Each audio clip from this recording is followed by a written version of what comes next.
Hi, this is Thomas with Believe in the Run. And this is Megan with Believe in the Run. And today we are talking about one of the most anticipated shoes for us. The Nike Alphafly 2.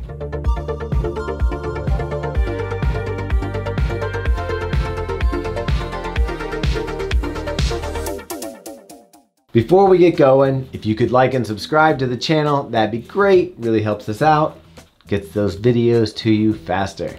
Pretty much every marathon that you've run, including your 2:48 in Boston, Massachusetts during the Boston Marathon, you have worn an Alphafly for. So to say this is probably your favorite Nike or any racing shoe, would I be correct? You would be correct. So how much were you looking forward to this update? So much, so much. Like you talked to, anytime that we had somebody on our podcast, you tried to get information out of them if you knew that they were running in the shoe or testing the shoe.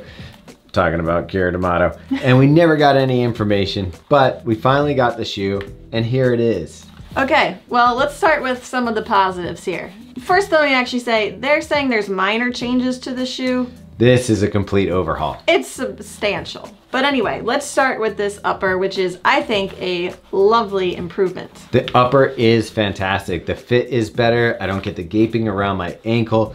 This to me is a phenomenal upper. This very thin but structured where it needs to be material. They've added like this really nice padding through the heel. And then what I really love is they've added a little bit of extra material underneath of the laces. So when you're cinching them down real tight, it doesn't really put that pressure on the top of your foot like it used to. Yeah, the heel counter is actually quite a huge improvement. Yeah.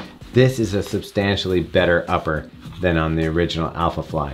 Let's talk about the updates to the midsole here. Okay. You're looking at the ZoomX foam, which we know and love. Energy return, bounciness, just great feel under your legs.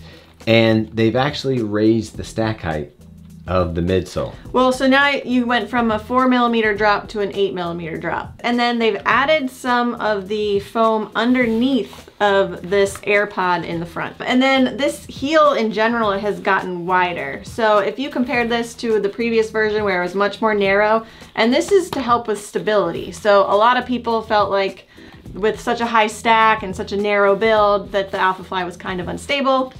They're not wrong. Yeah, but as a midfoot striker myself, I always found that the shoe was plenty stable enough and I seemed to land right where I would activate these airbags.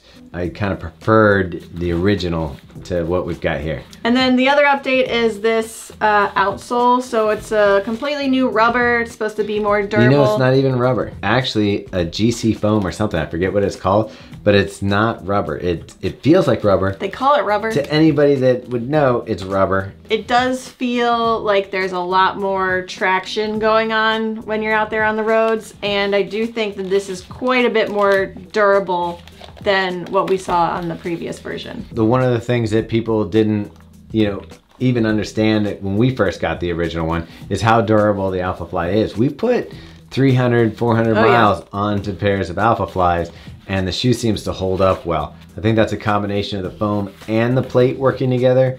So Thomas, what did you think overall the ride? Did you get that Alphafly bounce that we love in V1? That's the thing, this is really tough because this isn't a bad update, it's just a different super shoe. It doesn't have that familiar bounce off the toes that I really love in the original. With that, I found that it ran a little flatter, a little less excitement, a little less bounce. I'm gonna say I still prefer the Alphafly 1 versus this one just because I miss that pop off the toes. I miss that magic. Yeah, there is something, and I think that's exactly what it is. The magic is missing in the Alphafly 2 for me. The step-in feel, you have that very apparent arch underneath of your foot, which we got in the first version, but for whatever reason, it feels even more so in this one. I don't know, I can't pinpoint my finger. I don't know if it's all of the combined updates together, but it just doesn't give me that bounce and like I'm airy and flying like the Alphafly 1 did. Yeah, what I would really do later in my workouts is really lean on that feeling of the AirPod underneath the ball of my foot, which would give me that turnover and keep me going and kind of gave me that sensory feedback to keep bouncing along. This one has a more traditional running shoe feel. Yeah, I would have to agree. And on top of that, the shoes got heavier. Yeah, it gained a lot of weight. As a matter of fact, almost half an ounce total for mine, which brings it almost to 9 ounces. For my size 10.5, it's 8.8 ounces or 250 grams. And I know that they've done studies saying that the lighter shoes over the course of a marathon, it's less energy expended.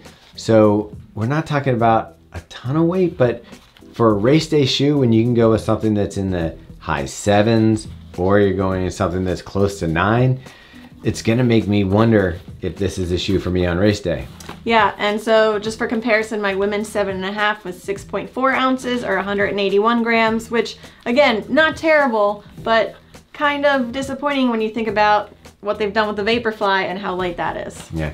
So one thing that hasn't changed is the price point. So you can still grab this for $275. $275 is a little heavy. It's on the higher end of the super shoe price tags. I do think that this might just come down to nuance. Some people are gonna prefer the 2 over the 1 because they like the stability, the smoothness, the feeling that you don't get such an exaggerated pop off the toe from the Zoom Air. I don't know, for me, Meg, I guess I'm gonna get nostalgic and just kind of maybe grab up some of those early pairs and stow them away. I've never in all of my running years said that I will go buy the previous version of a shoe, and I think I will go purchase a V1.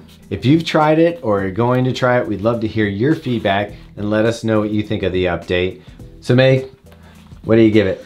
I'm going with the yellow because it's a great shoe, but I wouldn't call it an improvement. I'm gonna go yellow too because I'm reserving some judgment. I've got probably 25 miles in this shoe right now. I kind of want to get some more and see if I adjust to it. Maybe my expectations from what I like about the first one aren't here. I just feel like between the two, I can hold the paces longer in the version before this. Yeah, I'm gonna put more miles in it, of course, but it wasn't the dream I was hoping for. I'm interested to hear what everyone else thinks about the V2, so give it a try and let us know what you think.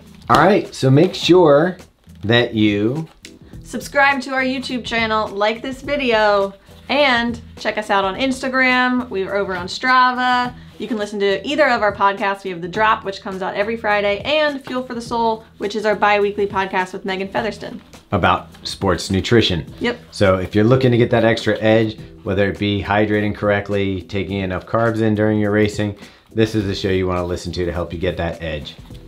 All right. Is that it? That's it. All right. Bam.